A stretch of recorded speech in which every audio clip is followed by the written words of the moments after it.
చూస్తున్నాం అమెరికాని ప్రత్యక్ష యుద్ధంలోకి ఆహ్వానించింది ఇజ్రాయెల్. అయితే ట్రంప్కి అమెరికాకు విషెస్ చెప్తూ ఈ విషయాన్ని నెతన్యాహు ఒక వీడియో రూపంలో విడుదల చేశారు. ఆయన ట్రంప్ను బలమైన నేతగా పేర్కొన్నారు నెతన్యాహు. మాకు అమెరికా ఎప్పుడు అండగా నిలుస్తోంది, తమ వెనుక అమెరికా ఉందని చెప్పారు నెతన్యాహు. మిడిల్ ఈస్ట్ దేశాల నుంచి మా స్వేచ్ఛ కోసం పోరాడుతున్నాము, అయితే అమెరికా ఇజ్రాయెల్ మధ్య బలమైనటువంటి బంధం కొనసాగుతుంది అన్నారు. ఇజ్రాయెల్కి సాయం చేస్తే దాడులు చేస్తామని అమెరికాను బెదిరించారు ఇరాన్. అయితే ఇటు యుద్ధంలో గత 2 రోజులుగా కీలక క్షిపణులను కూడా అటు ఇరాన్ వినియోగిస్తోంది. ఏఎండి మీడియం రేంజ్ బాలిస్టిక్ క్షిపణులను వినియోగిస్తోంది. కాదర్ మిస్టర్ బాంబులని ఖైబర్ షకాన్ హైపర్సోనిక్ కుష్బుల్ బాలిస్టిక్ క్షిపణులను కూడా వినియోగిస్తోంది. ఈ నేపథ్యంలో ఇజ్రాయెల్ అమెరికా బంధానికి సంబంధించిన విషయాన్ని ఆయన బహిరంగంగా ప్రకటించారు. అటువైపు అమెరికానేమో తమ సెల్ఫ్ డిఫెన్స్లో భాగంగానే ఇజ్రాయెల్ ఇరాన్పై దాడి చేస్తోంది, మాకు ఈ దాడికి ఎటువంటి సంబంధం లేదనే విషయాన్ని అమెరికా చెప్తోంది. America white house secretary Marco Rubio ఈ ప్రకటన చేశారు. కానీ ఇప్పుడు ఏకంగా మాకు మద్దతుగా ఉంది అమెరికా అనేటువంటి మాటని ఇజ్రాయెల్ అధ్యక్షుడు నెతన్యాహు మాట్లాడడం చాలా ఆసక్తి రేపుతుంది. ఒకసారి నెతన్యాహు అమెరికా అధ్యక్షుడు డొనాల్డ్ ట్రంప్ని, అమెరికాని ఎలా పొగిడాడు, ఏ రకంగా సహాయ సహకారం తీసుకున్నారనేది ఆయన మాటలో విద్దాం. Ballistic. I want to start by wishing a double happy birthday. First, happy birthday to you, President Donald J. Trump. You've been an extraordinary leader, decisive, courageous, clear vision, clear action. You have done great things for Israel. You've been an extraordinary friend to the Jewish state and to me personally. We've known each other for many years, and we appreciate what you're doing now, helping protect Israeli lives against the criminal regime in Iran. I want to wish also a 250th happy birthday to the American Army. The men and women of the armed services of the United States have protected freedom for 2.5 centuries. We would not have a free world without you. Thank you on behalf of free peoples everywhere. Today, Israel is defending freedom in the Middle East and beyond.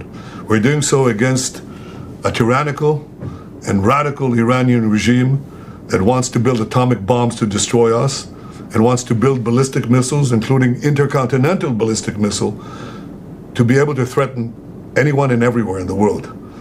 By defending ourselves, we're also defending others. We're defending our Arab neighbors, our Arab friends in peace. We're defending Europe. We're helping defend also the United States, which helps us all the time in our defense. This is an important mission.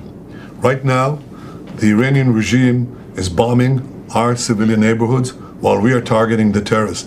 Now, this is not new. They've tried to assassinate President Trump twice.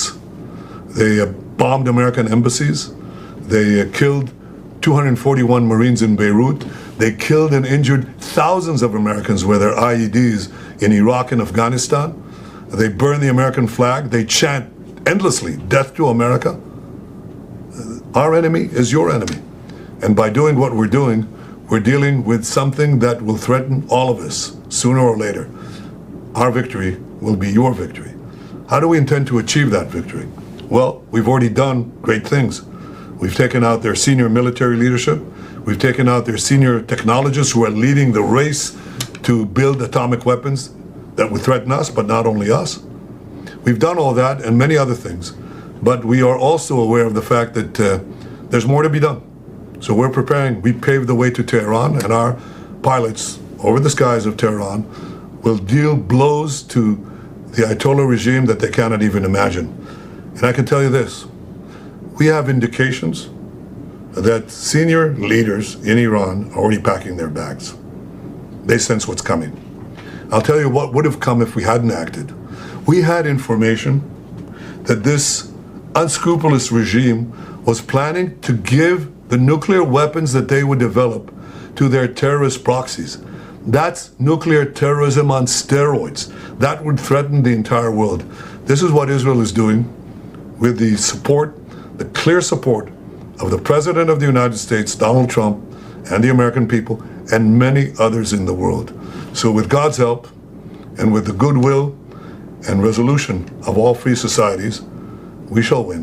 I want to start by right, ఇది Netanyahu మాట్లాడిన మాట. America అధ్యక్షుడు Donald Trump మాకు సహకరిస్తున్నారు, మేము ఇద్దరం కలిసే ఉన్నాం, ఇద్దరి మధ్య బంధాలు ఆ రకంగా ఉన్నాయి, మరోసారి నేను అమెరికాని డైరెక్ట్గా యుద్ధంలోకి రమ్మని ఆహ్వానిస్తున్నట్టుగా మాట్లాడుకొచ్చారు. ప్రస్తుతం నిజంగానే కనుక అమెరికా యుద్ధంలోకి బహిరంగంగా వస్తే, డైరెక్ట్ యుద్ధంలో కనుక దిగాల్సి వస్తే రేపటి రోజున పరిస్థితి చాలా దారుణంగా మారే అవకాశం ఉంది. ఎస్, మరిన్ని అప్డేట్స్తో మా ప్రతినిధి ఏపీ ఇన్పుట్ ఎడిటర్ కృష్ణమోహన్ సిద్ధంగా ఉన్నారు. కృష్ణమోహన్, సో నిజంగా అమెరికా కనుక డైరెక్ట్గా యుద్ధంలోకి దిగితే పరిస్థితి ఏంటి?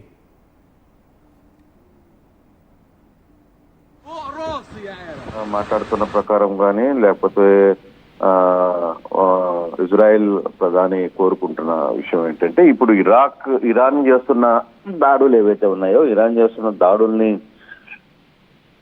మనం కానీ అంటే క్యాజువల్ గా మనకు అర్థమవుతుంది ఏంటంటే, ఇరాన్ చేస్తున్న దాడుల్ని ఇజ్రాయెల్ తట్టుకోలేకపోతుంది. బేసిక్ గా ఇరాన్ పెద్ద ఎత్తున ఇజ్రాయెల్ మీద దాడులు చేస్తున్న పరిస్థితి, కంప్లీట్ గా కూడా పెద్ద ఎత్తున డ్రోన్స్ ఆయనతో కావచ్చు, లేకపోతే మిక్స్ కావచ్చు, వీటన్నిటితో ఇజ్రాయెల్ మీద దాడులు చేస్తుంది.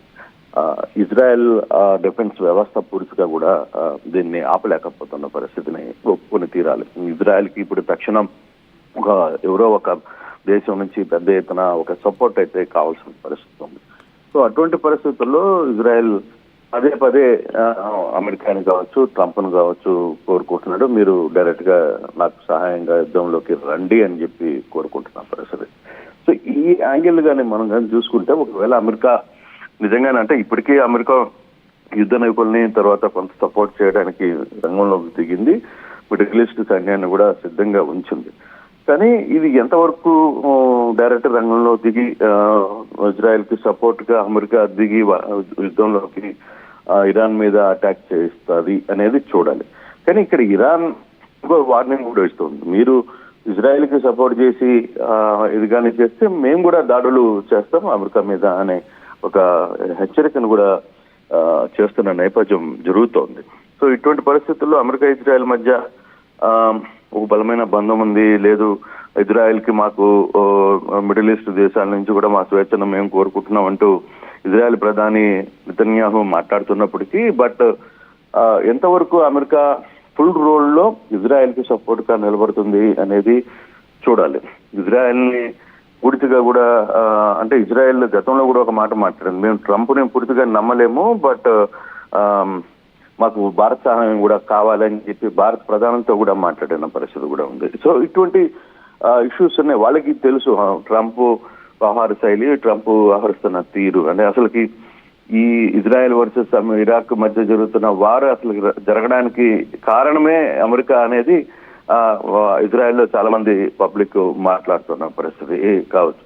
అంటే ఇటువంటి ఈ పరిస్థితుల్లో అమెరికా ఎంతవరకు రంగంలోకి దిగుతుంది, ఎంతవరకు పబ్లిక్ లోకి డైరెక్ట్ గా వార్లోకి వస్తుంది అనేది వేచి చూడాల్సిన పరిస్థితి అవుతుంది. బహుశా ఇప్పటికే కొంత అమెరికా సైన్యాలు ఇజ్రాయెల్ కి కొంత చేరుకుంటున్నాయి, కొంత యుద్ధ విమానాలు యుద్ధ నౌకలు కూడా ఇక్కడికి చేరుకుంటున్న పరిస్థితి కనపడుతుంది. కాబట్టి సో ఫర్దర్ మూవ్మెంట్ ఏ మూవ్మెంట్ లో ఎలా అమెరికా డైరెక్ట్ గా ఇన్వాల్వ్ అవుతుంది, ఏ విధంగా యాక్షన్ తీసుకోబోతుంది, ఏ విధంగా ముందుకు వెళ్ళబోతుంది అనేది ఒక క్లారిటీ రావాల్సిన పరిస్థితి అయితే ఉంది. బట్ అది నేరుగా ఈ యుద్ధంలోకి దిగితే, ఒకవేళ అమెరికా నిజంగానే ఇజ్రాయెల్ కి మద్దతుగా దిగిన తర్వాత జరగబోయే పరిణామాలు ఏంటి, సో మిగతా ప్రపంచ దేశాలు ఏ విధంగా ముందుకు వస్తాయి, ఒకవైపు రష్యా కావచ్చు, బ్రెజిల్ కావచ్చు, జర్మనీ కావచ్చు, తర్వాత భారతదేశం నుంచి ఎటువంటి ప్లాన్ ఉంటుంది, ఏ విధంగా ముందుకు వెళ్తారు, వీటన్నిట్లో అంటే బహుశా అంత దూరం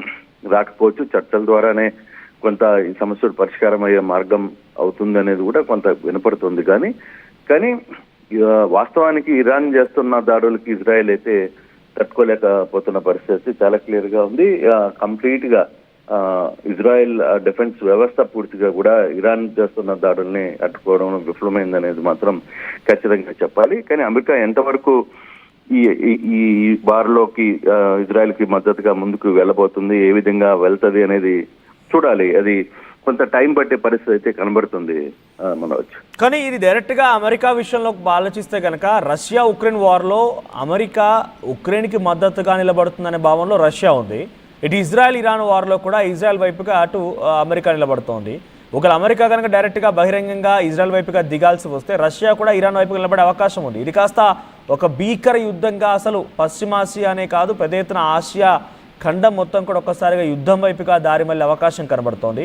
సో ఈ సిచ్యువేషన్లో అంతటి పరిస్థితి దారితీసే అవకాశం ఉంటుందా అంటే డీఎస్కలేషన్ కోసం చాలామంది అడుగుతున్నారు. కానీ అమెరికా ఎక్కడ కూడా డీఎస్కలేట్ చేయండి అని మాట అని చెప్పలేదు. అటు రష్యా ఉక్రెయిన్ వార్ని ఆపడం కోసం నేను ప్రయత్నం చేస్తానని చెప్పి అమెరికా అధ్యక్షుడు అన్నారు.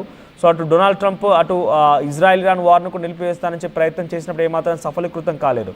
సో ఈ రకంగా ఇది తీవ్రతరం అవుతున్న కొలది ఇంకా ఎటువంటి పరిస్థితులు దారితీయొచ్చు అంటారు?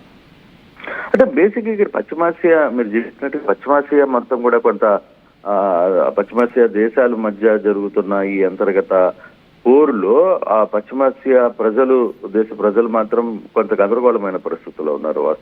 వాస్తవంగా మనం కానీ ఆ ఓవరాల్ ఆ సిచ్యువేషన్ కానీ ఒకసారి కానీ మనం చూసుకుంటే అక్కడున్న పబ్లిక్ నాట్ హ్యాపీ. కంప్లీట్ గా ఆ ఏరియాస్ లో ఉన్న ప్రజలు ఆ పశ్చిమ దేశాల మధ్య ఉన్న ఆ కుటుంబాలు అన్ని కూడా కొంత గందరగోళమైన పరిస్థితిలో ఉన్నాయి. అంటే అక్కడున్న నేతలు అక్కడున్న వాళ్ళ పాలకులు వ్యవహరిస్తున్న తీరు పట్ల కొంత అసంతృప్తి వ్యక్తం చేస్తున్న పరిస్థితి. సో ఇటువంటి అసలు దీనికి గల కారణాలు ఏంటి? ఎందుకు దేశాల మధ్య గ్యాప్ పెరుగుతుంది? ఎవరి వల్ల ఎవరు పెత్తనం కోసం వ్యవహారం నడుస్తుంది అనే ఒక ఇది కూడా జరుగుతుంది. ఇప్పుడు ఒకవేళ ఇజ్రాయెల్కి అమెరికా సపోర్ట్ చేస్తుందని అనుకుంటే, ఒకవేళ పూర్తిగా కూడా రంగంలో దిగి యుద్ధంలో పాల్గొనంటే మనకి ఇరాన్ కి సంబంధించి ఆ దేశాలకి మద్దతు ఇవ్వడానికి రష్యా లాంటి దేశాలు లేకపోతే ఇతర జర్మనీ లాంటి దేశాలు రంగంలో దిగితే పరిస్థితి ఏంటి? అక్కడ ఉన్న అది ఏ విధంగా మారబోతుంది? ఆ యుద్ధం నిజంగానే మూడో ప్రపంచ యుద్ధానికి దారి తీస్తుందా? ఆ దిశగా ముందుకు వెళ్తాయా? ఎందుకు ఇటువంటి పరిస్థితులు ఇప్పుడు ఉన్నాయి అనే ఒక చర్చ డెఫినెట్ గా జరుగుతుంది. ఆ దిశగా ముందుకు పోవాలా వద్దా? ఎందుకు వీళ్ళు ఈ వ్యవహారాన్ని నడుపుతున్నారు? ఎందుకు ఎంత దూరం ఇది వెళ్తుంది అనే చర్చ జరుగుతున్నప్పుడు అమెరికా అంత త్వరగా డైరెక్ట్ యుద్ధంలో ఇప్పుడు జరుగుతున్న ఇజ్రాయెల్కి మద్దతుగా పూర్తి స్థాయిలో యుద్ధంలో దిగే పరిస్థితి ఉంటుందా? ఓకే, నెతన్యాహు ఇప్పటికీ కూడా యాక్చువల్ గా రేపు సోమవారం తన కుమారుడు పెళ్లి జరగాలి అన్నమాట. దాన్ని కూడా పోస్ట్ పోన్ చేసుకున్నట్టుగా కుటుంబ సభ్యులు చెప్తున్నారు. సో ఎప్పుడు జరుగుతుంది అనేది కూడా తర్వాత నిర్ణయిస్తారు. బహుశా అయితే యాక్చువల్ గా రేపు సోమవారం తన కుమారుడు పెళ్లి జరగాల్సిన పరిస్థితి ఉంది లెక్కల ప్రకారం. కానీ దాన్ని కూడా వాళ్ళు వాయిదా వేసుకున్నారు. సో కుటుంబ సభ్యులకు సంబంధించిన కార్యక్రమాలు కూడా నెతన్యాహు ఇజ్రాయెల్ ప్రధాని వాయిదా వేసుకుంటున్న పరిస్థితుల్లో ఇప్పటికిప్పుడు ఈ జరుగుతున్న ఈ వ్యవహారాన్ని ఏ విధంగా చూస్తారు? ఇప్పుడు అమెరికా నిజంగానే వారిలోకి వచ్చి ఇజ్రాయెల్ తరఫున పోటీ చేస్తే ఇతర ప్రపంచ దేశాలు ఇరాన్కి అంటే కొంత ముస్లిం దేశాలకు ఉన్న వాళ్ళందరూ ఏ విధంగా ముందుకు వెళ్తారు అనే ఒక చర్చ కూడా రాబోతుంది. డెఫినెట్ గా అక్కడ ఆ పాయింట్ వచ్చినప్పుడు అసలు పశ్చిమాసియా దేశాల మధ్య ఎంత దూరం యుద్ధం జరగబోతుంది, ఎవరు ఎటువైపుగా వెళ్ళబోతున్నారు అనే ఒక పాయింట్ లో ఆ పాయింట్ కు వచ్చేసరికి పూర్తిగా కూడా పెద్ద ఎత్తున ఇష్యూస్ జరిగే పరిస్థితి అయితే ఉంది. ఇది మూడో ప్రపంచ యుద్ధాన్ని దాకా వరకు వెళ్లే పరిస్థితి ఉంటుందా? లేదు, అంత దూరం రాకుండానే ఈ పెద్ద దేశాలు అన్ని కూడా వీటిని కాంప్రమైజ్ చేసే పరిస్థితికి ఉంటుందా? శాంతిని నెలకొల్పుకునే పరిస్థితి ఉంటుందా లేదా అనేది కూడా చూడాలి. ఏ విధంగా ఏం జరగబోతుంది అనేది కాసేపు అంటే బహుశా ఈ 2-3 రోజుల్లోనే కొంత దీనికి సంబంధించిన వ్యవహారంలో కొంత కీలకమైన నిర్ణయాలు తీసుకునే పరిస్థితి అయితే స్పష్టంగా కనపడుతుంది. మనోజ్ అంటే అంత దూరం యుద్ధం మూడో ప్రపంచ యుద్ధం దాకా వెళ్లే పరిస్థితులు లేవనేది కొంత అర్థమవుతుంది. బట్ జరుగుతున్న డ్యామేజ్ ని ఎంత త్వరగా కంట్రోల్ చేయగలిగితే ఇరు దేశాలకి మంచిది అనేది కొంత చర్చ అయితే జరుగుతోంది. Right, thank you Krishnamohan. So మొత్తం ఇది ఇరు దేశాలకు సంబంధించి యుద్ధం విషయంలో అమెరికాని డైరెక్ట్ గా నెతన్యాహు ఆహ్వానిస్తున్నారు, యుద్ధంలోకి దిగమని చెప్తున్నారు ఆయన. అటు అమెరికా కూడా మాకు పెద్ద ఎత్తున మద్దతుగా ఉంది, మాకు అన్నిటి రకాలుగా తోడుపాటు అందిస్తోంది, బంధం విడదీయలేదని చెప్పి మాట్లాడుకొచ్చారు. నిజంగా అమెరికా కనుక యుద్ధంలోకి రావాల్సి వస్తే ఒక భీకరమైనటువంటి మూడో ప్రపంచ యుద్ధం తథ్యంగా కనబడుతోంది. చూద్దాం మరి ఏం జరుగుద్దో. ప్రస్తుతానికైతే అమెరికా కేవలం తటస్థంగా ఉన్నామని చెప్తోంది. మరి తటస్థ వ్యవహారాన్ని ఎంత మేర కొనసాగిస్తుందో చూడాలి.